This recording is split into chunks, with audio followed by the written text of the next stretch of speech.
കണ്ടസ്റ്റൻ്റായ വേദലക്ഷ്മി അല്ലെങ്കിൽ ലക്ഷ്മി ഹരികൃഷ്ണനെ തൻ്റെ കുട്ടിയെ ആ ഷോയിൽ കാണാൻ ഉള്ള അവസരം കൊടുക്കാതിരുന്ന, കൺസെന്റ് കൊടുക്കാതിരുന്ന ആ കുട്ടിയുടെ അച്ഛൻ, അത് ഞാനാണ്.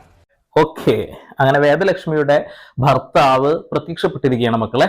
ലക്ഷ്മിയുടെ മകനെ ബിഗ് ബോസിനകത്ത് കയറ്റിയില്ല എന്നൊരു ചർച്ച ഇവിടെ നടക്കുന്നുണ്ടല്ലോ. അതിന്റെ സത്യാവസ്ഥയാണ് ആൾക്ക് പറയാനുള്ളത്. അതുകൂടാതെ ഒണിയൽ എന്ന് പറയുന്ന ആ വ്യക്തിയുടെ അമ്മ പറഞ്ഞ ഒരു സ്റ്റേറ്റ്മെന്റ് ഉണ്ട്.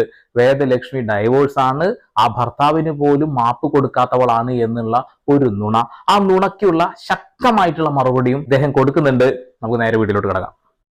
ബിഗ് ബോസ് എന്ന് പറയുന്ന ആ ഒരു ഷോയുടെ സംഘാടകരോ അതിന്റെ തലപ്പത്തിരിക്കുന്ന ഏതോ ഒരു മുന്തിയ സാറിന് അല്ലെങ്കിൽ മേഡത്തിന് തോന്നിയ ഒരു നിമിഷത്തെ ഒരു ഒരു ഒരു ഒരു വട്ടിന്റെ പുറത്താണ് ആ കുട്ടീനെ, അതായത് എന്റെ കുട്ടീനെ അവന്റെ അമ്മയെ കാണിക്കായിരുന്നത്.